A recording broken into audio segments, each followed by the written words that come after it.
자, 그렇구나. 우리 역사 고려 7권, 고려 1탄 하도록 하겠습니다. 세진이부터 됐나? 자, 시작할게요. 어, 너희는, 8관에 대해서 어떻게 생각해? 하랑이.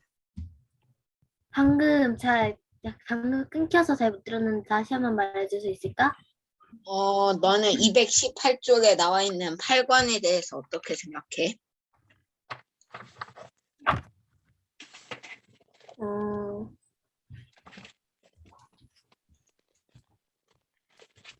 8관?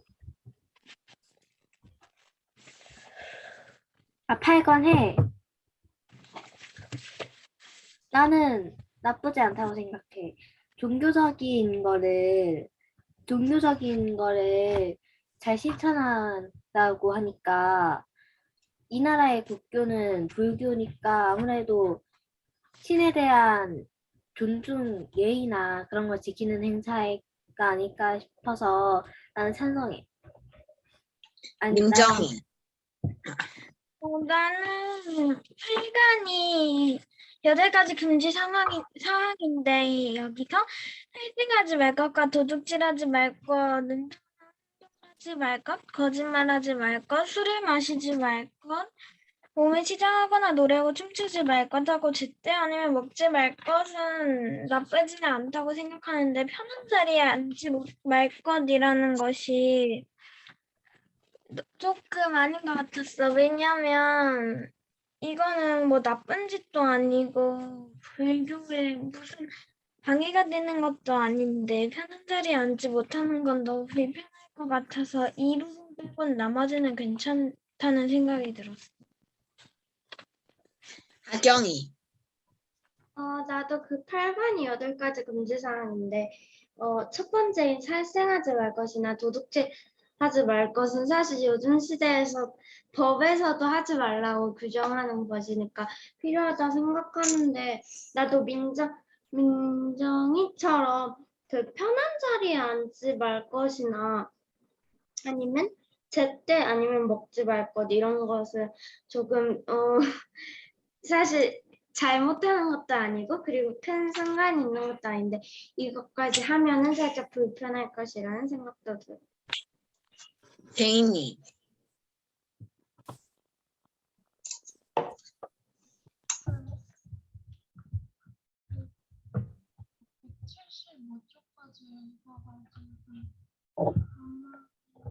제인아 목소리 안 들리네.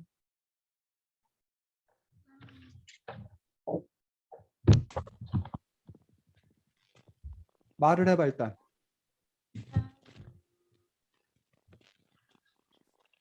제인아 우선 말을 해보라고 아무 말이나. 네가 크게 말해야 되겠다. 소리가 안 들리는 건 아닌데 크게 말해야 되겠네. 준비 안 됐으면 넘어가고 다른 사람도 먼저 하고 나중에 다시 얘기하고. 제인아 네 준비 상태를 얘기를 해줘. 늘 사람들 기다리게 하지 말고. 나도 민정이랑 하경이랑 비슷하게 다 처음에는 읽을 때 괜찮다고 생각한 게 앞에는 다 있었는데 7권에서 편한 자리에 앉지 말 것은 불교 때문에 편한 자리에 앉지 말라는 건 좀 불편할 것 같아서 나는 살 때 불편할 것 같아서 나도 이 7번 편한 자리에 앉지 말 것은 좀 별로 좋지 않다고 생각했어. 선생님은요? 네. 근데 여기 보면 8관회가 본디 속세의 신자들이 즉 그 지금 여기 나는 이 8관은 그 이른바 스님들이 지켜야 될 일들. 스님들은 늘 지켜야 되는 어떤 그런 일들이고 만 하루 동안 불교 수행자들이 지켜야 될 8가지 교율에서 다른 일반 사람들은 그날 하루 이것들을 지켜야 되는 것이기 때문에 그런 점도 조금 다릅니다. 그래서 마치 이제 교회 같은 경우에 그 예수님의 고난주일이라고 있어가지고 예수님이 십자가에 못 박혀 돌아가시기 한 주 동안은 일부러 무슨 그 노래방에도 안 가고 TV 재밌는 것도 안 보고 그 이제 또 어떤 사람들은 일부러 하루 한 끼 정도는 이렇게 금식을 한다거나 뭐 이런 식으로 해서 예수의 고난을 기억해라. 뭐 이런 그 의미가 있고, 이슬람 같은 경우에는 라마단이라고 해가지고 그 라마단 기간 동안에는 해가 떠 있는 동안 음식을 먹지 않고 그런 그 계율을 지키는 어떤 그런 것처럼 불교에서도 역시 그와 비슷한 그런 종교 행위인 것들을 볼 수가 있고, 여기서 이제 그 여러분들이 지금 문제시 삼았던 편한 자리에 앉지 말 것이라고 얘기하는 것들은 결국은 그 스님들이 늘 이렇게 수행하는 어떤 그런 그 사람들인데, 그 편한 자리에 이렇게 앉아 있다 보면 그 예를 들면 뭐 사람들이 앉아 있으면 눕고 싶고 눕고 있으면 뭐 하고 싶고 이런 식으로 자꾸 이렇게 그 나태해진 어떤 그런 부분들이 있기 때문에 늘 자기를 이렇게 바르게 하라는 어떤 그런 의미를 갖고 있는 것 아닌가라고 하기 때문에 그 올바른 도를 깨우치기 위한 어떤 그런 스님들에게는 필요한 그런 덕목이다. 우리 그냥 보통 사람들이야 편하게 살고 싶어하는 어떤 그런 욕망과 욕구를 갖고 있지만, 이런 종교적으로 이런 스님들이나 이런 분들은 그런 것들이 아니라 깨달음을 얻기 위해 살아가는 어떤 그런 분들이기 때문에 이런 계율이 있을 수 있다고 생각합니다. 첫 번째로. 두 번째로는 이 팔관회가 그 연등회와 더불어서 불교 행사로서 아주 중요한 행사인데, 연등회는 오늘날로 치면은 부처님 오신 날, 그러니까 지난 그 언제였더라? 5월 달에 부처님 오신 날이 있었는데 이번에는 일요일 날이어가지고 여러분들의 실망이 컸습니다. 하필 부처님 오신 날이 일요일이어가지고 따로 이렇게 쉬지 못해서 실망이 컸는데, 어쨌든 그 연등에는 그 부처님 오신 날 그 즈음에 어쨌든 그런 행사, 커다란 행사를 하는 거고, 이 팔관회 같은 경우에는 그 다른 것들이 불교 행사 플러스, 여기 보면 다양한 토속신에게 제사를 지낸다라고 되어 있는데, 우리가 보통 이제 전통 신앙, 지금도 보면은 어느 산에 가가지고 막 이렇게 바위 같은 데서 막 이렇게 빈다거나 산신령한테 빈다거나 뭐 이런 식으로 그 원래 우리의 전통이었던 그런 신앙. 우리나라는 마당에도 그 신이 있고, 뭐 그 안방에도 신이 있고, 부엌에도 조왕신 신이 있고, 뭐 화장실에도 신이 있고, 장독대도 신이 있고, 이런 식으로 온 사방에 뭐 신이 있다고 믿는 어떤 그런 토속 신앙을 갖고 있는데, 원래 우리들의 고유였던 그런 신앙을 갖고 있는데, 이 불교가 그런 신앙들과 이렇게 결합한 어떤 그런 것들을 이 팔관 행사를 통해서 보여주는 게 아닌가라는 생각이 들고, 세 번째로 특이한 점은 이 팔관 행사는 국제적인 행사라고 부를 만하다라고 되어 있어서 단지 우리나라 그 안에뿐만 아니라 그 외국 그 사람들도 이렇게 와가지고 그 행사들을 이렇게 축하해주고 같이 즐기고, 그 다음에 그 기회에 무역이 이루어지는 그런 역할들을 했기 때문에 팔관회가 그런 점에서 상당히 중요한 행사여서, 여러분이 팔관회를 오늘날로 좀 기억을 한다면, 오늘 뭐라고 해야 되나, 뭐 박람회, 무슨 박람회 해가지고 막 그 축제 같은 거 열리고 외국 손님들도 막 오고 뭐 이런 것들, 아니면 올림픽, 월드컵 경기 이런 거를 어쨌든 그런 큰 행사를 열어서 그런 축제를 하고 외국 사람들도 오고, 그래서 그 국민들도 그날은 좀 이렇게 즐기고 뭐 이렇게 성대하게 하는 어떤 그런 행사들, 이런 걸로 여러분이 이해를 하면 되는데, 문제는 이 팔관회를 크게 하면, 그러니까 쉽게 말해서 우리 뭐 하경이 부모님이 하경이를 기쁘게 하기 위해서 하경이 생일 파티를 아주 크게 열어줘. 그래갖고 막 하랑이도 오고 민정이도 오고 세진도 오고 제인도 오고 해서 다 신나게 막 놀아. 그러면 하경이도 기쁘고 즐겁고 좋잖아. 선물도 많이 받고. 그 좋긴 한데, 근데 생일 파티라고 생일 파티 열고, 그 다음에 뭐 크리스마스 파티라고 크리스마스 파티 열고, 여름방학 한다고 파티 열고, 뭐 또 뭐 무슨 날이라고 파티 열고, 이런 식으로 계속 파티를 하다 보면 어떤 문제가 있어? 질- 돈이 너무 많이 들어. 돈이 너무 많이 들고, 재미가 그리고 계속 파티만 하다 보면 하경이가 쉽게 말하면 공부할 시간이 없지. 그런 점에서 이제 이 팔관회 같은 이런 축제를 막 하면 국가 재정, 국가의 그 세금들이 그 다 많이 쓰여져 갖고 국가 재정이 부족한 문제와, 또 그 사람들이 일을 하지 아니하고 그 생산 활동을 하는 것보다 이런 축제를 이렇게 즐기느라고 제대로 그 생산 활동에 참여할 수 없는 어떤 그런 문제들, 그런 문제들이 있다는 거예요. 그렇다고 거꾸로 하경이 부모님이 안 되겠다. 그럼 생파 같은 거 하나도 안 하고 넌 뭐만 해라? 공부만 해라. 라고 할 수도 있잖아. 근데 그렇게 되면 또 인생이 뭐해? 사는 재미가 없잖아. 팍팍해지잖아. 그러면 사람들이 기운이 빠지고 그러니까 뭐해? 아유, 뭐 그 능률도 안 오르고 뭐 이런 문제가 있기 때문에 그래서 그런 점에서 이제 정부 입장에서 고민이 되는 거지. 8관회 같은 행사를 크게 하는 것과 아예 안 하는 것, 그래서 그 사이에 절충점들을 잘 뭐 하는 것들, 찾는 것들, 이런 부분들이 또 이제 그 당시에 그 지배 세력들의 입장에서 상당히 중요한 어떤 그런 의미가 있는 부분들이 아니었나라고 생각을 합니다. 네. 3차 전쟁 귀주대첩에서 강감찬 장군이 소가죽으로 강을 막아가지고 소배합 군대를 막고서 갑자기 소배합 군대가 왔을 때 문을 열어서 소배합 군대를 격파했는데 너희는 이런 강감찬 장군의 지혜에 대해서 어떻게 생각해? 하랑이. 난 정말 대단하다고 생각해.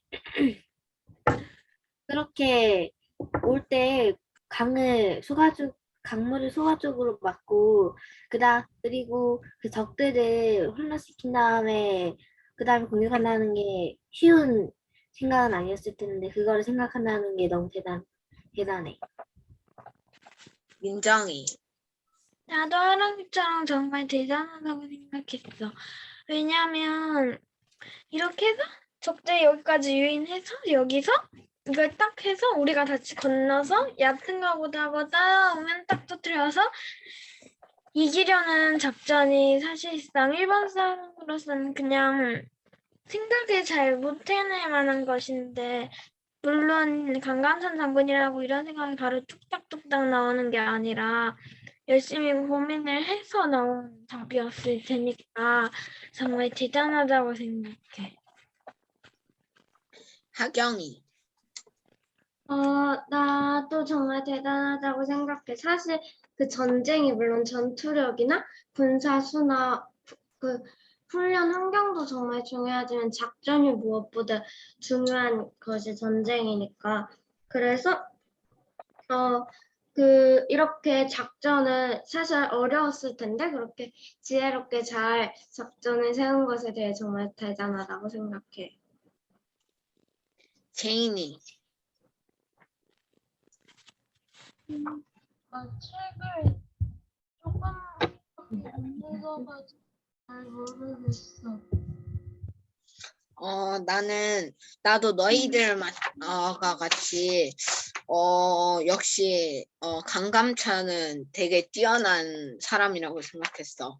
왜냐하면 너희가 말했듯이 보통 사람들은 이런 생각을 하기 되게 어려운데 강감찬 장군은 이것을 생각해 내어서 귀주대첩에서 승리를 가져왔으니까 역시 강감찬 장군은 되게 지혜로운 사람인 것 같다고 생각했어.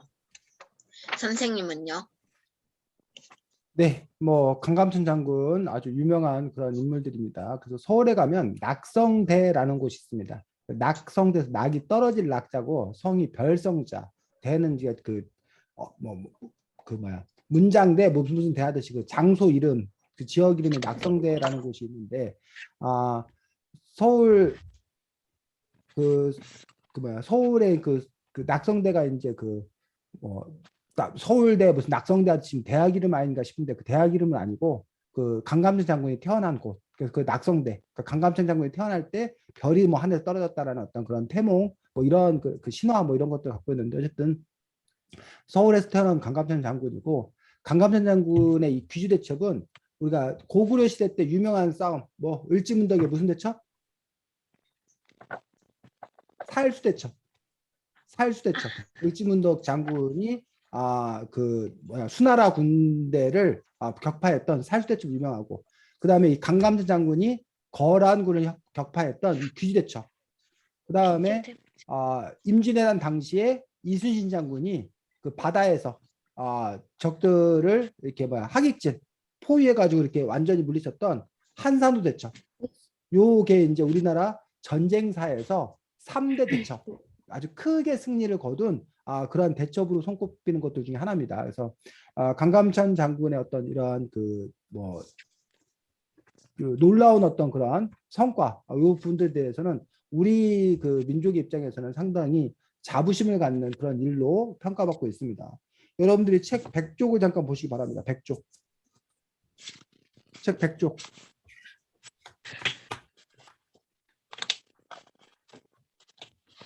자, 지도를 보면 지금 현재 우리 한반도의 지도의 모양, 지금 우리 북한 땅이긴 하지만 그거는 조선시대 이후에 그 정해졌고, 당시에 그 고려의 영토는 그 위에 북쪽은 우리 고려 영토 아니었다는 거야. 지금 현재 우리 북한의 영토인 곳은 어디 누가 차지하고 있어요? 여기 보니까 지금 여진. 여진이 차지해요. 여진이.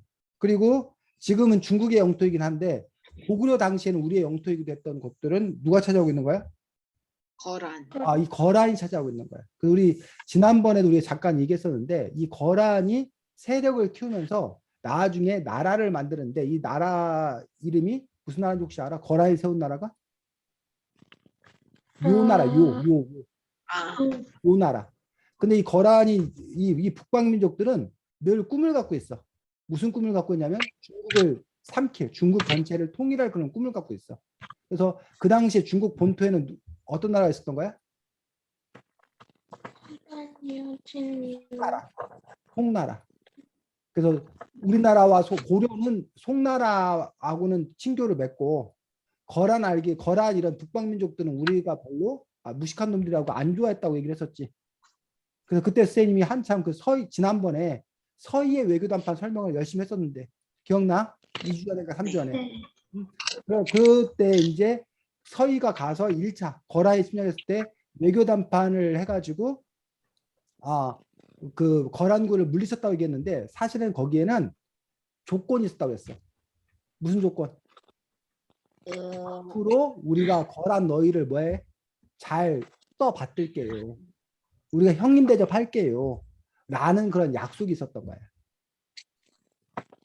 그러니까 서희가 외교단판을 잘해갖고 뭐 물리쳤다. 이것만 얘기하는데 사실은 그게 우리 좋은 것만 얘기한 거고 그 이면의 약속이 있었다는 거야. 그러니까 뭐 하경이가 쳐들어왔어. 하경이가 쳐들어와가지고 민정이가 아이고 무서워 막 이러고 있는데 세진이가 민정아 내가 해결할게. 내가 한번 가서 얘기해볼게. 갖고 이제 하경이한테 가가지고 하경이가 그래서 돌아갔단 얘기야. 세진이가 봐 오빠가 해결했지 막 이러면서 했단 얘기야. 근데 알고 보니까 세진이가 사실은 하경이한테 한 번만 좀 용서해 주세요. 제가 여기 돈 드릴게요. 제발 이번에는 가주세요. 이렇게 해놓고서는 민정이 앞에서는 오빠가 해결했어 막 이러더란 얘기야. 어쩌면 이 이야기 뭐 서희가 그랬다는 건 아니지만 서희가 어쨌든 간에 약속을 한 거야. 거란 너희들한테 앞으로 우리 고려가 뭐 할게? 잘할게. 우리 앞으로 친하게 잘 지내자. 싸우지 말자. 라고 해서 거란이 돌아갔다는 거야. 근데 고려가 그 약속을 지켜 안 지켜? 안 지켜. 안 지켰다는 얘기야. 안 지키니까 누가 열받아? 거란. 거란이 열받아서 거란이 2차 침입을 한 거야. 2차 침입을. 2차 때는 어떻게 됐다고? 우리가 얻어 터졌다고. 그리고 빌었다고. 진짜로 말 잘 들을게요. 진짜로 약속 잘 지킬게요. 그리고 가는 길을 이른바 양규가 뒤통수를 좀 쳤다는 얘기를 하고 있는 거야. 그 2차 침입이야. 그리고 나서 근데 또 우리가 약속을 제대로 지켜 안 지켜? 안 지켜. 그러니까 거란이 또 열받아갖고 뭐 한 거야? 3차 침입을 한 거야. 근데 이때는 누가? 강감찬이 바로 이 규주에서 거란을 크게 물리친 거라는 거지. 그리고 나서 다시 거란이 그러니까 또 열받아서 또 쳐들어오려는 그런 상황에서 이번에도 고려는 뭐해? 우리 친하게 지내자. 정말 내가 잘할게. 라고 하고 거란도 3차에서 얻어 터진 경험도 있고 그러니 이제 거기서 그냥 뭐 한 거야? 그럼 우리 이 정도 하자라고 끝난 거야. 지금 세계에서 가장 커다랗게 문제되는 곳이 어디야? 러시아, 우크라이나. 러시아와 러시아, 우크라이나. 우크라이나도 지금 마찬가지야. 원래는 러시아가 우크라이나를 그냥 쉽게 먹을 줄 알았어. 그런데 우크라이나가 반발이 심하고 거기다 우크라이나를 서방 유럽을 비롯한 미국들이 계속 뒤에서 뭐 하는 거야? 야, 싸워 하면서 무기를 계속 대주는 거야. 그래가지고 서방의 지원을 받은 우크라이나가 지금 뭐하고 러시아하고 계속 뭐하고 있는 거야? 맞짱 뜨고 있단 말이야. 전쟁하고 있단 말이야. 근데 계속 전쟁을 하고 있는데 여기서 이제 몇 가지 시나리오가 가능해. 네가 죽나 내가 죽나 끝까지 해보자. 1번. 이럴 수도 있어. 근데 전쟁을 계속 하다 보니까 온 세상이 지금 너무 피곤해. 왜? 지금 막 물가가 엄청나게 뛰잖아. 석유값이 너무 비싸지고 그래서 식량 문제도 막 문제가 되고 이러면서 세상 사람들이 지금 다 고통을 받고 있어. 그러니까 한쪽에서 뭐야? 빨리 전쟁을 뭐 해라? 좀 끝내라. 라는 어떤 그런 이야기가 자꾸 나온다는 얘기야. 러시아, 우크라이나에서도 자꾸 군인들이 막 죽어. 그리고 수출 수입을 제대로 못하니까 형편이 어려워져. 그럼 내부에도 불만들이 뭐 할 거란 얘기야. 커질 거 아니야. 그럴 경우에 과연 이 전쟁을 어떻게 끝낼 거냐. 그런데 거기서 이제 두 가지가 중요해. 하나, 실제적인 이익. 내가 러시아 입장에서 내가 전쟁을 시작했는데 전쟁을 시작했으면 뭐 얻은 게 있어야 될 거 아니야. 우크라이나 입장에서도 뭐 얻은 게 있어야 될 거 아니야. 또 하나 두 번째, 명분.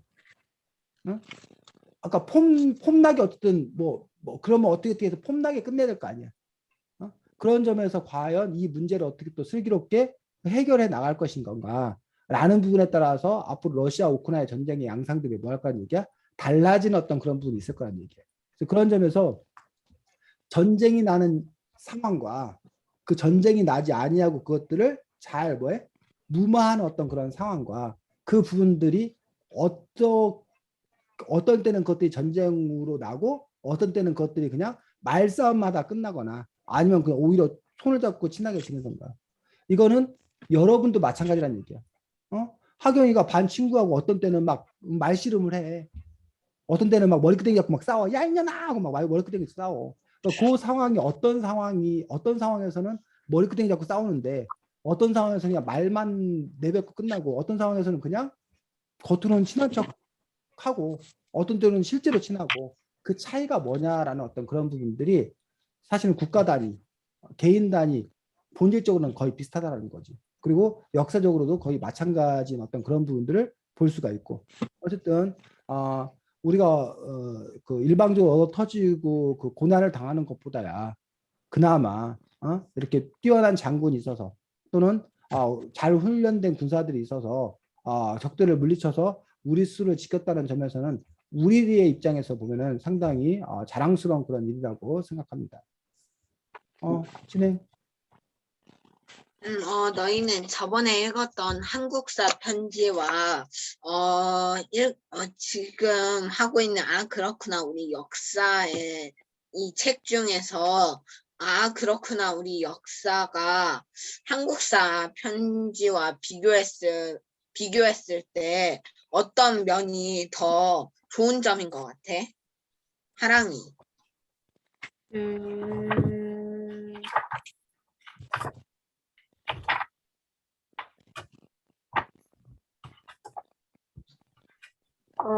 나는 고려 시대의 문화를 좀 더 알려주는 것 같아서 더 좋았던 것 같아. 민정이.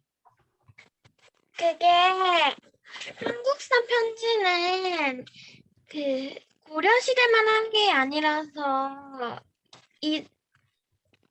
그렇구나 우리 역사 고려 편보다는 고려에 대해서 더 자세하게 나와 있었는데 이 책은 고려만 하다 보고 내용도 그것보다 쪽수도 많으니까 고려에 대해서 더 자세하게 나와 있어서 그 점이 좋았던 것 같아. 하경이. 나도 사실 그렇구나 우리 역사가 그냥 보기에도 그 한국사 편지보다 훨씬 두껍기도 하고 그래서 더 많은 내용을 담고 있기도 하고 더 자세히 그 한국사 편지는 약간 한번 읽고 지나가는 느낌이었다면 그렇구나 아, 그렇구나. 우리 역사는 약간 깊이 그러니까 뭐 어떤 그 시대의 문화나 어떻게 실천을 했는지 어떤 감정이었는지 그런 문제까지 세세하게 잘 다뤄주고 있는 것 같아서 그게 장점이라고 생각해. 개인이.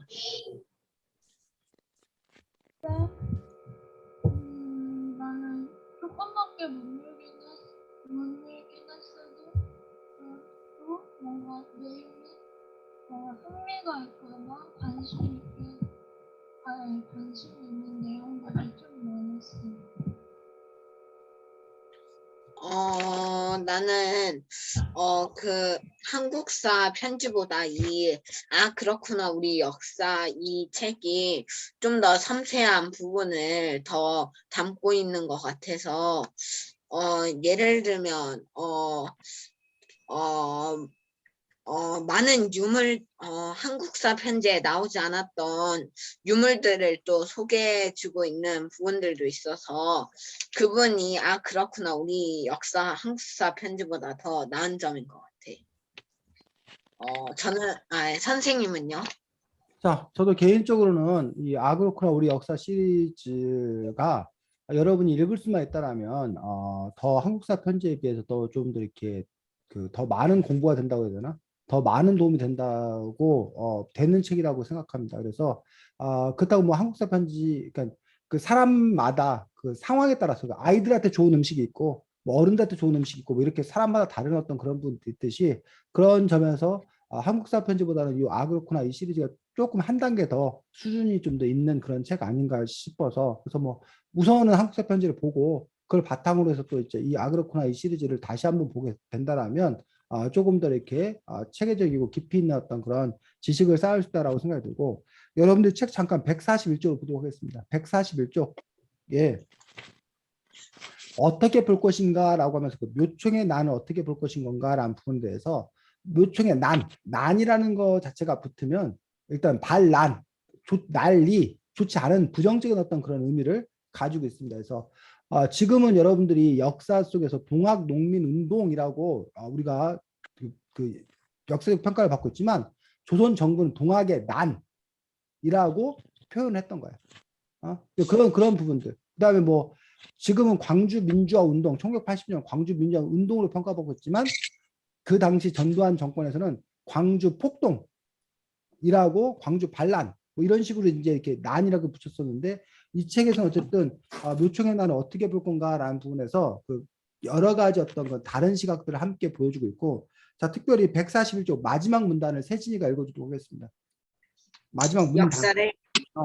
역사를 현실에 맞춰 한다면 역사는 한낱 자신의 주장을 정당화하기 위한 도구로 전락할 뿐이다. 좋고 나쁜 것 또는 옳고 그른 것을 나누어 평가하는 태도는 자신이 어느 한쪽 편을 드는 데서 나오기 때문이다. 거듭 말하지만 역사 공부를 할 때마다 저마다 제시한 주장이 어떤 배경에서 나왔는지 또 당시 사회에서 그것이 어떤 의미를 지니는지를 충분히 이해하려는 태도가 무엇보다 중요하다. 자, 이게 바로 이 저자의 역사 과안이고 그 역사를 공부하는 태도에 대해서 얘기하고 있는 겁니다. 즉, 이 저자는 일방적으로 이렇다 저렇다의 그 판정을 내리기보다 각각의 주장에 담긴 의미가 어떤 의미가 있는지, 왜 그런 주장이 나왔는지라는 부분에 대해서 그걸 따져보는 것 자체가 아마 학자로서의 태도, 배우는 사람으로서의 태도가 아닌가라는 부분들을 이야기하고 있는 것도 볼 수가 있습니다. 하지만 이제 여러분들이 경우에 따라서는 입장을 가져야 되는 그런 경우도 있어. 그래서 어떤 입장을 지지한다, 뭐 지지하지 않는다, 뭐 이런 그 입장을 선택해야 되는 경우도 있고, 근데 입장을 선택할 필요가 없는 어떤 그런 경우에는 어쨌든 이런 것들이 어떤 배경하에서 나오고 있는지, 이런 얘기를 하고 있는지 그 부분들을 여러분들이 또 함께 이해를 해야 됩니다. 이거는 역사뿐만 아니라 친구들에 대한 이야기도 마찬가지라는 얘기지. 어느 날 제인이한테 민정이 와가지고 민정아, 제인아, 하랑이 걔, 너무 재수없지 않냐? 뭐, 지가 뭐, 잘났으면 잘났지. 어쩜 그럴 수가 있어. 막 와서 얘기를 하더란 얘기야. 그럴 때 제인이가, 아니, 민정이가 갑자기 왜 하랑이에 대해서 저런 얘기를 하지? 라는 부분에서 그것들이 뭐 사실인가 사실이 아닌 건가라는 부분도 우리가 검토를 해봤지만 민정이가 저런 얘기를 했을 때 그 도대체 의도가 뭔가, 라고 봤더니 나중에 봤더니 하랑이가 뭐 대통령이 나오는데 민정이 자기도 대통령이 나오려고 하다 보니까 하랑이를 뭐 하기 위해서 견제하기 위해서 그렇게 했다는 거야. 근데 또 얼마 후에는 막 민정이 와갖고 하랑이 걔 너무 인간성이 좋아. 야 하랑이 너 걔 진짜 짱이지 않냐? 막또 얘가 왜 이래 갑자기? 알고 봤더니 하랑이가 민정이 자기를 지지하기로 했다는 거야. 뭐 그러면 그런 맥락이 있으니까 저렇게 사람의 얘기가 뭐 하는구나? 바뀌는구나. 라는 어떤 그런 점에서 그래서 그 사람의 얘기를 그대로 받아들일 수도 있지만 우리가 그 사람이 그 얘기를 하게 된 배경 그리고 그 사람과 상대방의 어떤 그런 관계 이런 것도 여러분들이 사실 종합적으로 판단해야 정확한 그 사실에 여러분들이 뭐 할 때 접근할 수 있다는 거예요. 그러니까 그 사람 말을 그냥 액면 그대로만 믿어가지고는 되지 않는다는 거지. 그래서 그런 점에서 그것도 여러분들이 친구 관계도 마찬가지고 아니면 뭐 요즘에 그 TV 뉴스에 나오는 그런 보도도 마찬가지고 이 역사를 바라보는 어떤 그런 태도도 마찬가지고 그런 점에서는 같은 맥락에 있지 않나라는 그런 생각을 합니다. 그래서 이 책에 보면 뭐 곳곳에 저자가 그러한 그 해석 이 저자가 그 나름대로 그 해석들을 하고 있는 그런 부분들이 있기 때문에 그 부분에 대해서 여러분들은 또 어떻게 볼 것인지 예를 들면 26조 27조 잠깐 보겠습니다.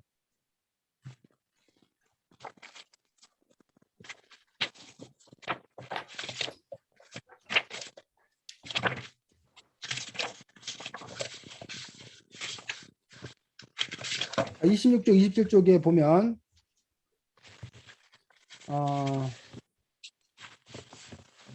둘째 줄부터 우리 하경이 한번 읽어볼까?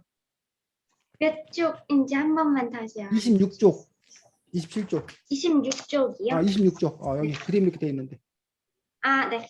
왕건 고려를 세우다. 918년 6월 왕건은 홍유, 배영경, 신송겸, 복지겸 등 자신을 따르는 사람들과 군사를 일으켜 궁예를 쫓아냅니다. 기록에는 왕건이 사람들의 설득에 못 이겨 나선 것으로 되어 있지만 실제로는 궁예의 의심을 받고 있던 왕건이 앞장선 것으로 보입니다. 왕위에서 쫓겨난 궁예는 도망치다 분노한 백성들에게 맞아 죽었다고 전합니다. 거기까지.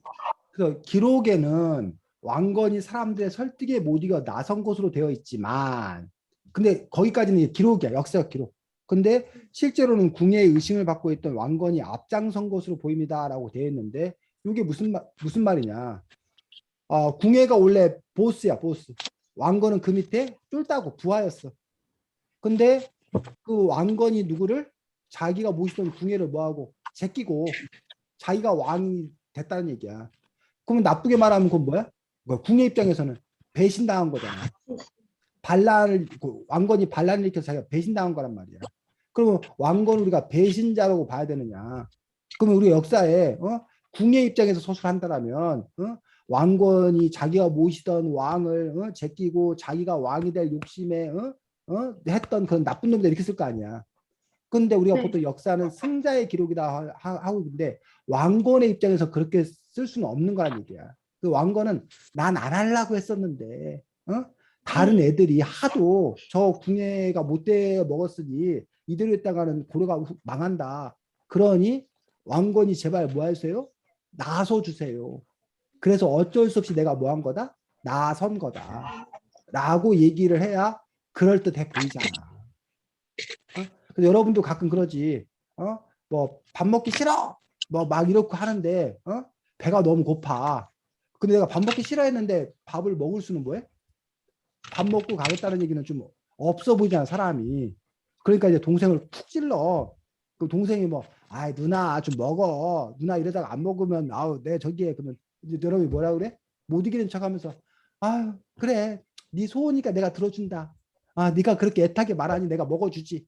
이러면서 내가 이거 먹는데 사실은 이게 그 동생이 애타게 말해서 먹는 건지 아니면 내가 그냥 원래 먹고 싶었던 건지 라는 부분에 따라서 해석이 뭐 한다는 거야. 달라지는 그런 부분도 있다는 거야. 그래서 지금도 지금 한 정당에서 서로 이제 그 선거를 진 정당에서 서로 막 싸워. 왜 졌냐? 라는 걸 갖고 싸워. 그러면서 이제 어떤 후보가 나섰기 때문에 졌다. 그 사람 때문이다. 라고 하는데 또 그쪽에서는 아니 내가 뭐 나서고 싶어 나섰냐. 남들이 제발 나서달라고 해서 내가 나선 것 뿐이었고 내가 나섰기 때문에 그나마 덜 진 거다. 그러니 그 후보는 잘못이 없다라고 얘기해. 근데 이쪽에서는 야 누가 나서라고 하냐. 나서라고 한 사람 아무도 없다. 지가 나서놓고서는 옆에 사람이 꼭 나서라고 한 것처럼 너네들이 쇼한 거 아니냐. 라고 뭐 하자는 거야? 똑같은 그 팩트를 놓고도 그 사람이 나선 건 팩트야. 근데 나서는 과정에서 다른 사람이 제발 나서 주세요라고 해서 나선 거냐? 아니면 나서 달라고 하지도 않았는데 나서 달라고 한 것처럼 해갖고 나선 거냐? 라는 부분에 대한 해석이 뭐 하다는 거야? 엇갈리다라는 얘기지. 그래서 그런 부분에서 이 일들을 어떻게 해석할 것이냐, 어떻게 바라볼 것인 건가라는 부분들이 이 역사 해석이나 지금 현실의 어떤 그런 문제에 대한 해석이나 서로 다른 해석을 갖고 있고 그렇다면 이렇게 A로 해석하는 사람과 B로 해석하는 사람이 왜 그렇게 해석을 하느냐도 여러분이 알아야 된다는 거야. 그 이유까지도. 그럴 때 우리가 그 문제에 대해서 조금은 더 잘 이해할 수 있다는 그런 맥락을 가지고 있습니다. 자, 세진이 다 했다고? 네. 다음 2등 누구였지? 하랑이. 하겠습니다, 하랑이. 너희들은 묘청이 나에 대해 어떻게 생각해? 민정이. 요즘은 아니 꼭 완전 나쁘지는 않다고 생각하는 게 그 묘청은 아니면 반란이 붙어서 나쁜 것 같긴 하지만 그래도 묘청이 막 나쁜 것을 위해서 그렇게 한 것도 아니고 어떤 면에서 볼 때는 어떤 사람들이 볼 때는 그것이 오히려 더 올바랐던 것이고 이렇게가 맞는 것인데 라고 생각하는 사람들도 있는데 반란이라고 해서 묘청은 아니라 이름 붙인 건 조금 아닌 것 같아. 한경이. 나도 아까도 말했듯이 이런 난 같은 경우는 반란인데 어떤 그 사람한테서 보기에는 반란이고 어떤 사람에서 보기에는 그냥 정당한 행위여서 사실 어떻게 볼 것인가라는 문제가 많이 갈린다고 생각해. 근데 내 생각에는 여기서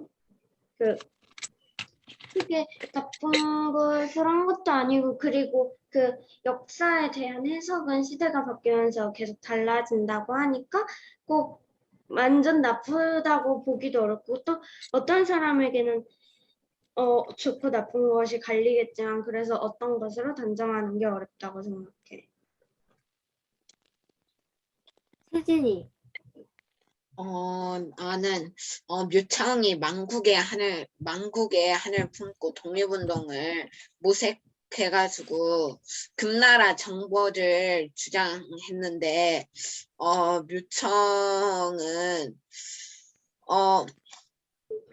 묘청은 그래도 이런 걸 난이라고 보는 건 좀 아닌 것 같아. 왜냐하면 묘청이 자신도 망국에 대한 한을 품고 있었고 우리는 사람마다 다 의견이 다르기 때문에 이 묘청의 이 행동을 단지 난으로 단정 짓는 거는 좀 아니라고 생각해. 제인이. 조금 더 나쁘다는 말해줄 수 있어. 뭐라고? 잘 안 들려. 다시 한번 말해줄래? 내가 조금 전에 얘기를 잘 못 들었는데 혹시 다시 한번 말해줄 수 있어? 묘청이 남에 대해 어떻게 생각해?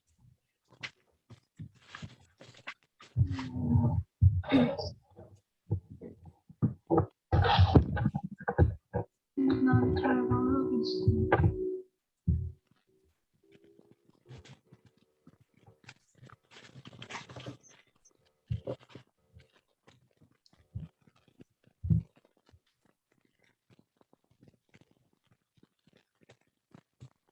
사랑이 진행해. 나는 유창의 난이 그렇게 나쁘지는 않다고 생각해. 왜냐면 나는 물론 이렇게 계속 자기 의견이 잘 안 돼서 이렇게 무조건 군사를 모아서 이렇게 한 거는 이렇게 반란을 일으키면 그 과정에서 수많은 사람들이 좀 적지 않은 사람들이 희생될 거란 말이야. 그렇기 때문에 나는 이것도 좀 그렇다 생각하고, 그리고 하지만 근데 이거는 정치적으로 문제가 될 수도 있는 거니까 어떤 면에서 보면은 나쁘다고 생각되기도 하고, 어떤 면에서 보면 그 수많은 사람들 지킬 수 있었다라고 생각할 수도 있다라 생각해. 선생님은요? 자, 아까 그 우리가 지도를 잠깐 봤었는데 이렇게 여기 이렇게 한반도 지도라고 하면 이 정도까지만 우리가 고려해서 고려.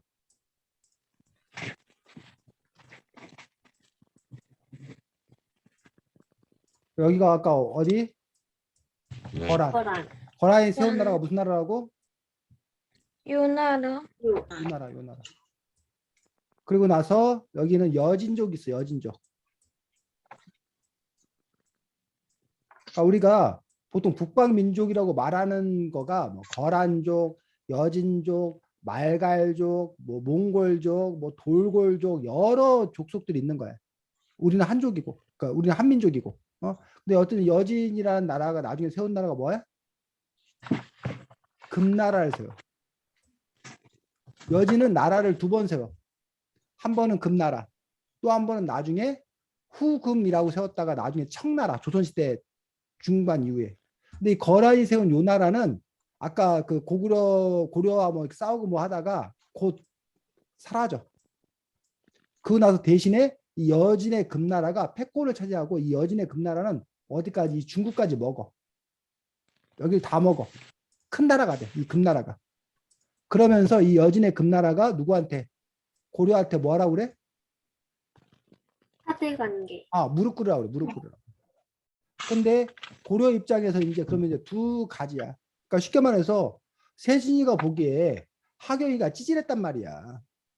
응? 하경이가 찌질했는데 오늘 하경이가 자기 그 뭐야 세진이가 다니는 회사에 저기로 온 거야. 그 뭐야 사장님 사모님이 돼서 온 거야. 그래갖고 이제 하경이가 그 세진이한테 야 너 나한테 무릎 꿇어 이런 거야. 그랬을 때 세진이가 이게 뭐 이게 어렸을 때 이게 내 똘만이었던 게 막 이러는 건데 이럴 수도 없고 그렇다고 뭐해 사장님 사모님하고 내가 무릎 꿇어서 내가 막 저기 하기도 뭐해 싫고 이런 그 복잡한 마음이 있는 거란 얘기지. 그럴 때 이 세진이 마음이 두 가지 마음을 나뉘는 거야. 또 이 고려에서 그 전에 이자겸이라는 그 인물이 있었는데 그 이자겸 때는 그냥 뭐해 그래 힘센 하경이한테 그냥 뭐하자 무릎 꿇자. 그래서 금나라한테 무릎을 꿇었어. 그래서 떠받들었다는 얘기야. 근데 그 이자겸이 난리를 일으키고 몰락하자 자존심도 없냐? 넌 어떻게 그런 그 옛날에 저기 했던 애한테 무릎을 꿇느냐? 라고 하면서 우리 뭐하자? 맞짱 뜨자. 라는 어떤 그런 부분들. 우리가 민족적 자존심을 되찾자라고 하는 부분에서 여진에게 맞짱 뜨자는 어떤 그런 민족적 감정이 있었다는 거야. 첫 번째. 자, 그런 마음 가질 수 있을 것 같아? 없을 것 같아? 응? 지금 우리가 일본이 만약에 우리한테 야 무릎 꿇어 라고 했을 때 그 일본을 찬양해 라고 했을 때 우리나라 사람들이 그래 일본이 우리보다 힘도 세고 하니까 우리가 무릎 꿇고 떠받들어야겠다 이럴까? 아니요. 아니면 자존심 있지 저것들이 어디 한판 해봐 덤벼 뭐 이런 마음도 있을 거 아니야. 우리 마음 안에 그런 마음이 다 같이 있는 거야. 지금 러시아 우크라이나도 마찬가지잖아. 원래는 러시아 우크라이나 사이에 전쟁 안 나도 됐었어. 왜? 우크라이나가 그냥 러시아 말 잘 들었으면. 근데 러시아가 우크라이나가 뭐해? 러시아 말 안 들은 거 아니야. 그러니까 우크라이나 러시아가 그러니까 뭐야? 이것들이 내 말 안 들어? 그럼 너네 한번 얻어 터져봐. 네가 얻어 터져야 정신 차리지. 하고 지금 뭐 하고 있는 거야? 패고 있는 중이야. 근데 우크라이나는 지금 뭐 하고 있는 거야? 얻어 터지면서도 내가 네 말 들을 줄 알아? 어? 내가 무릎 꿇을 줄 알아? 절대 그런 일 없어. 그래 한 판 붙어. 라고 지금 우크라이나가 러시아한테 지금 뭐 하고 있는 거야? 덤비고 있는 어떤 그런 상황이라는 얘기야. 근데 이제 우크라이나 안에서도 야 그냥 좀 떼주고 돈바스 지역 떼주고 그냥 우리 그냥 러시아 하라는 대로 해 하라는 대로 해 이렇게 얻어 터지는 것보다 낫잖아 이런 사람도 있을 거 아니야. 그런 그 서로 생각과 의견이 뭐하다는 거야? 다른 어떤 그런 부분이 있다는 거야. 또 어쨌든 그 부분이 있었고 또 한 부분은 고려의 수도가 어디야? 개경이야 개경. 배경. 근데 고려의 수도가 이게 개경인데 이게 이제 수도고 고려는 수도를 두 개를 둬뒀어. 여기가 동경이야 동경. 원래는 여기 어디야? 오늘날이 어디? 오늘날이 부산? 경주. 통일신라 시대 때는 금성이라 불렀어. 왜 여기를 동경이라고 했을까? 동쪽에 있어. 이 개경을 기준으로 해서 여기가 동쪽에서 동경. 이 경주 이게 통일신라 시대 때의 수도 아주 큰 도시였기 때문에 상징적으로 여기를 동경 수도로 한 거야. 그다음에 여기가 서경이야 서경. 사실은 이게 뭐 동쪽 서쪽 아니고 북쪽 남쪽인데 어쨌든 동경 서경 붙였어. 이 서경이 오늘날 어디? 평양이야 평양. 어디라고? 평양. 평양이야 평양. 이 평양은 왜 중요하냐? 언제의 수도야? 평양이? 고구려의 수도였잖아 서경이. 그러면서 그 태조 왕건이 고려를 세우면서 이 서경을 중요시 여겨라. 이 개경에서 서경으로 가서 이 북방 위에 쪽을 우리가 쳐라 이런 그 부분으로서 서경을 중요시 여겼다는 얘기예요. 그런데 이 당시에 개경을 중심으로 하는 이른바 문벌 귀족들이 힘이 센 거야. 왕보다 이 문벌 귀족들 파워가 더 센 거야. 그래서 왕 입장에서는 그 문벌 귀족들이 못마땅했어. 그래서 이 왕이 누구랑 손을 잡고 싶었던 거야? 이 서경 세력들과 손을 잡고 이 개경 세력들을 뭐 하고 싶었던 거야? 밟아주고 싶었던 거야. 민정이가 왕인데 하랑이하고 손을 잡고 해서 왕이 됐단 말이야. 그때까지 좋았어. 근데 이 하랑이가 야 민정이 너 나 때문에 왕 됐지? 너 나한테 잘해라. 막 하면서 하랑이가 막 지 멋대로 막 구는 거야. 그럼 민정이는 가끔 헷갈려. 내가 왕이야? 제가 왕이야? 근데 하랑이를 뭐야 어떻게 할 수가 없어. 근데 저쪽에서 하경이가 민정아 너 하랑이 때문에 속상하지? 민정 뭐 나랑 손잡고 우리 하랑이 혼내줄래? 라고 하면 민정이가 귀가 솔깃한 거야. 아 그럴까? 라고 하는 거지. 그게 바로 누구야? 하경이가 바로 묘총이야 묘총. 묘총이 명분으로는 이 여지 금나라와 맞짱 뜨자. 북벌론 치자. 위해를 치자. 그리고 내부적으로는 이 개경 세력들을 몰아내고 우리 서경을 중심으로 해서 함께 새롭게 시작하자. 근데 그 왕이 그 제안이 솔깃한 거야. 자, 그럼 누가 열받을까? 하경이가 민정이랑 손잡으려면 누가 열받을까? 하랑이가 열받겠지. 하랑이가 그동안 자기가 민정이 지가 나 때문에 왕이 됐는데 지가 그리고 내 권력을 뭐 감히 뺏으려고 그래? 라고 하면서 하랑 입장에서는 누가 눈에 가시야?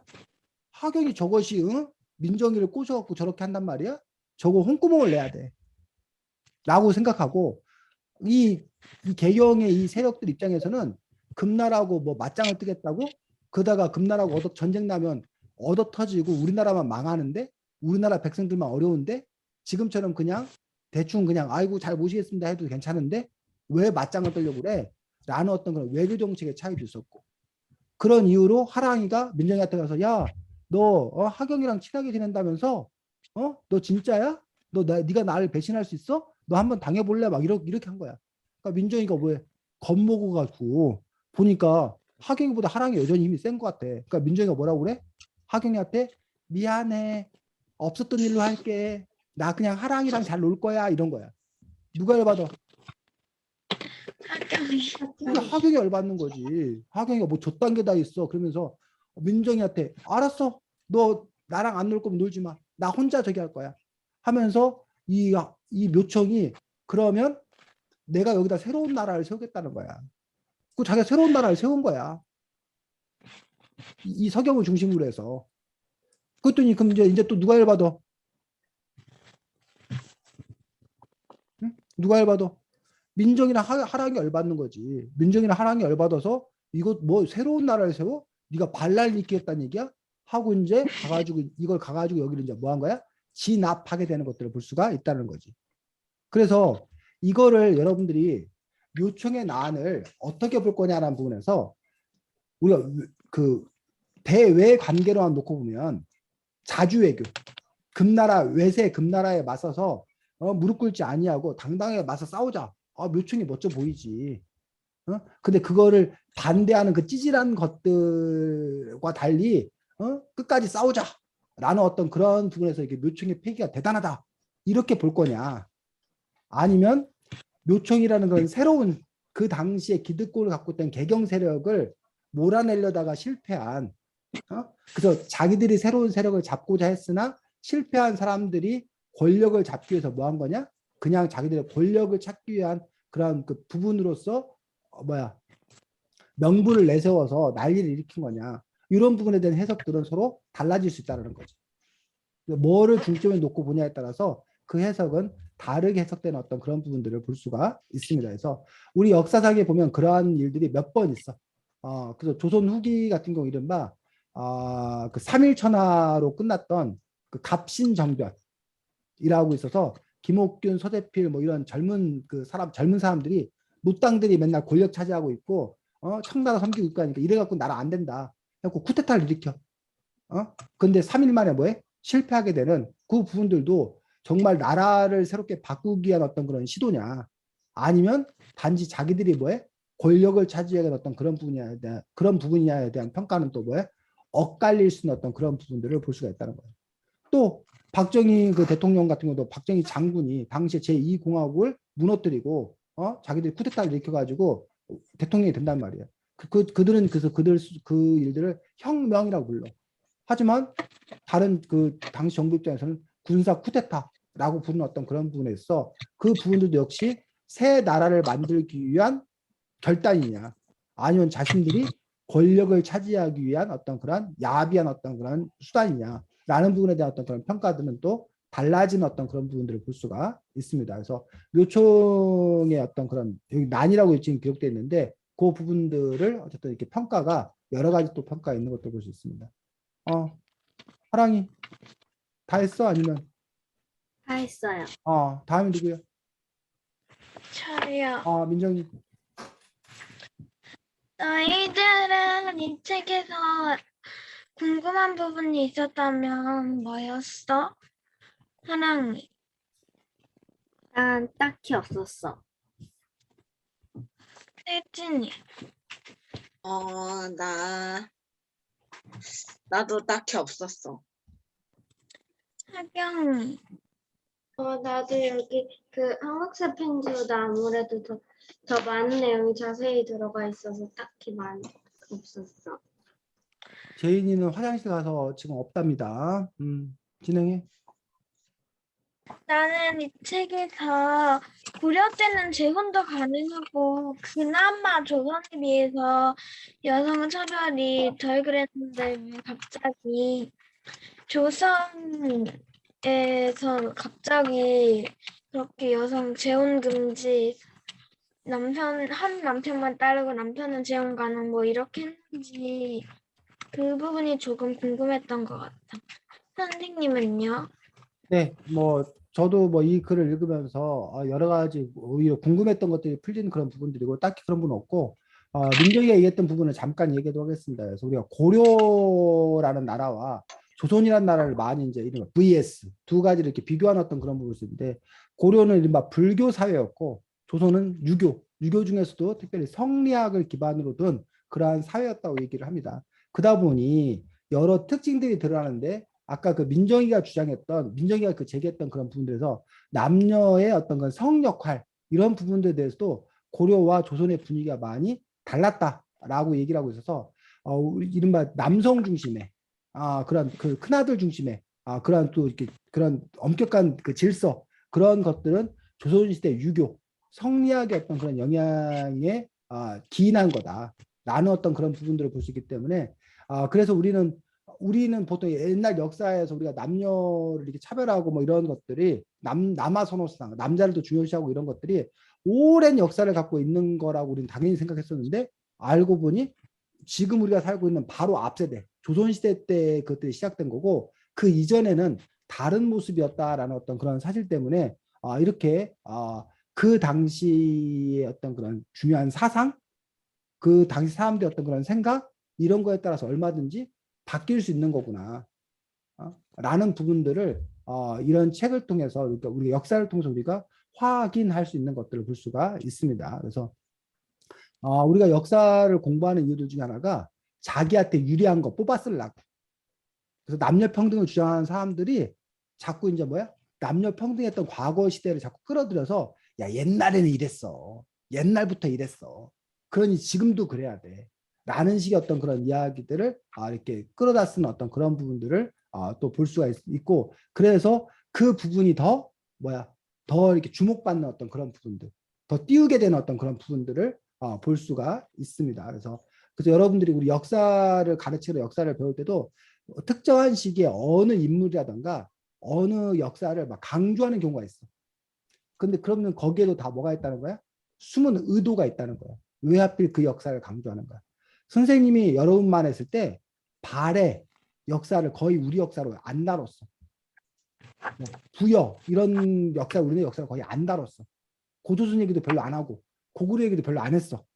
근데 요즘 들어서 자꾸 고구려 얘기가 많이 늘어나고 발해 얘기가 많이 늘어나고 그 이유들은 바로 우리나라 힘이 점점 강해지고 있는 어떤 그런 상황에서 나중에 중국이 만약에 중국과 맞짱 뜰 수도 있고 중국이 나중에 다시 이제 분열한다 했었을 때 우리가 그 영토를 더 넓히겠다는 어떤 그런 마음이 이 이야기 안에는 도사리고 있는 어떤 그런 부분들을 볼 수가 있다는 거죠. 그래서 그런 점에서 여러분들이 아까도 지금 계속 반복되는 얘기를 하고 있는데 그 이면 그 이야기를 꺼낸 의도 이런 것들 여러분들이 함께 보는 것도 필요하다라고 생각합니다. 다음. 너희들은 이 책을 읽고 난 다음에 기분이나 느낌이 어땠어? 하람이. 나는 머리가 진짜 아팠어. 나는 역사를 원래 싫어하는데 읽으면서 많이 졸았어. 혜진이. 나는 지난번에도 한국사 편지로 한국사를 이미 했는데 한 번 더 하니까 이제 별로 읽고 싶지 않고 완전 지루했어. 하경이. 난 그래도 그 한국사 편지는 원래 조금씩 읽던 거라 가지고 그래도 한번 복습하는 의미로 다시 잘 읽을 수 있었는데 나 원래 역사를 좋아하긴 해서 막 그렇게 지루하진 않았는데 그래도 뭔가 이 책에는 한 가지를 다루고도 많은 추측이 나오고 많은 생각이 나오고 뭐 많은 자료가 나오고 문화가 나와서 조금 그런 거 할 때 조금 지루했던 부분이 있었던 것 같아요. 제인이. 나는 모르겠어. 나도 이 책이 워낙 내용이 많고 한국사 편지도 읽기 싫었는데 이거는 막 이게 몇 쪽까지 있냐면 한국사 편지는 210 몇 쪽까지 있는데 이 책은 262쪽까지 있고 막 그러니까 더 읽기 싫었고 솔직히 잠 안 올 때 읽으면서 많이 잤기도 했고 그래도 다 읽고 나서 이걸 다 읽었다니 하고 뿌듯했지만 그 뿌듯함은 별로 오래가지 않았던 것 같아. 선생님은요? 네. 수쌤은 재밌게 잘 읽었는데 여러분의 얘기를 들으면서 반성을 했습니다. 첫 번째 반성은 내가 여러분을 너무 높게 평가했다. 여러분 이렇게 높은 사람들이 아닌데 제가 너무 높게 평가했다 해서 반성을 했습니다. 다시는 그런 잘못된 짓을 하지 않겠습니다. 네. 그래서 뭐 이 책이 당연히 여러분 입장에서 힘들 수 있다고 생각이 들고 뭐 힘들 때는 여러분들이 뭐 필요한 부분 뽑아서 읽는 것도 괜찮다고 생각이 들고 그리고 그렇다고 해서 이 책 자체가 또 이렇게 뭐 문제가 있는 어떤 그런 책이기보다는 오히려 여러분이 나중에 기회 되면 중학생 때 또는 고등학생 때 이 책을 또 다시 읽어보면 좀 새롭게 의미 있게 다가올 수 있지 않을까라고 생각을 합니다. 선생님이 잘못한 겁니다. 네.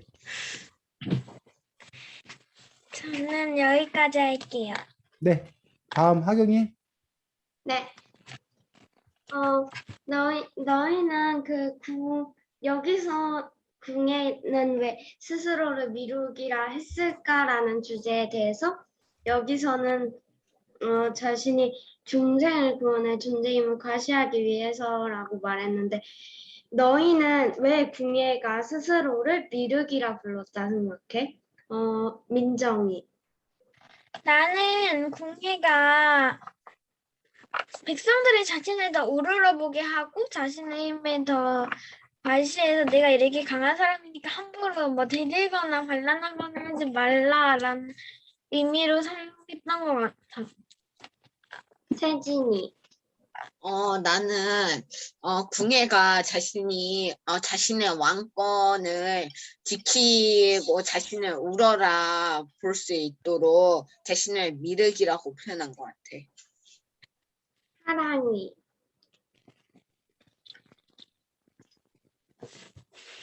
나도 세대들처럼 사람들이 자기를 우러러보고 왕권을 튼튼하게 하기 위해서 그렇게 자기를 높였던 것 같아.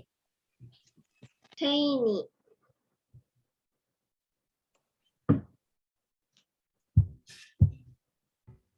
난 모르겠어. 나도 친구들의 말과 같이 왠지 그냥 왕이 됐을 때 여기서 계속 호족들이 반란을 일으키고 백성들 반란을 일으키고 자신의 자리가 이때 시대에 지키기가 정말 어려웠던 시대라서 약간 자신을 신처럼 약간 그런 엄청나게 높은 자리에 있는 사람처럼 우러러보고 약간 저 사람은 정말 존경해야겠구나라는 마음이 들게 하려고 그랬던 것 같아.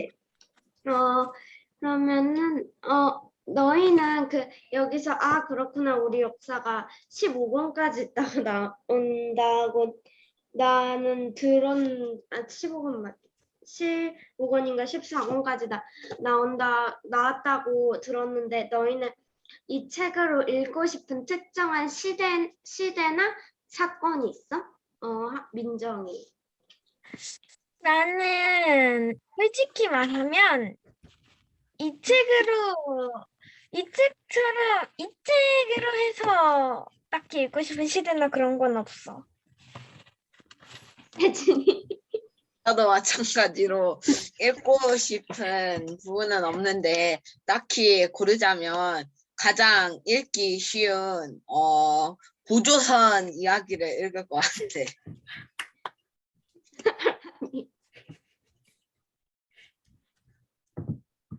사랑이. 나도 세진이처럼 아무것도 읽고 싶은 게 없고 읽을 거라면 고조선도 읽을 거야. 제이나.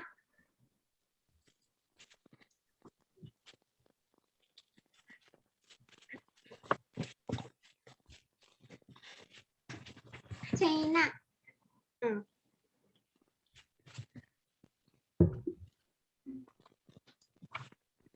나 아무것도 안 하고 싶어. 나도 사실 이 책을 읽고 싶진 않은데 만약에 다른 책으로라도 어떠한 특정한 시대나 사건을 봐야 된다면 나는 6학년 때 사회를 배울 때 5학년 사회보다 나는 그 현대사를 그러니까 근대사 조선 후기부터 민주화 과정까지를 굉장히 재밌게 배웠고 그리고 그거에 관한 책을 읽는 걸 굉장히 좋아하는 편이라서 만약에 다른 책으로나 이 책으로 어떤 한 역사나 사건을 다뤄봐야 된다면 민주화 과정과 조선 후기 그러니까 근대사를 한번 보고 싶어. 선생님은요? 네, 저도 뭐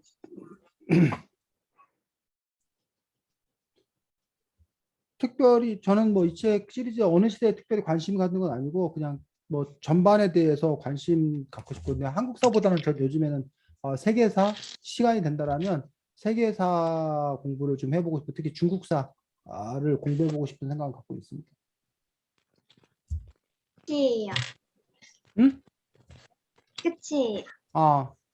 자, 지금 시간이 6시 17분이어서 제인이 진행할 거 있니?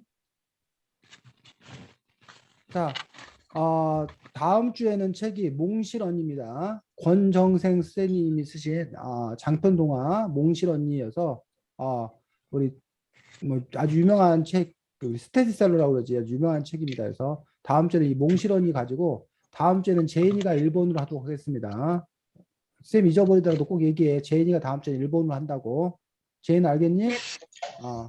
자, 수고 많았고 세진 저거 어떻게 한 거야? 저런 것도 돼?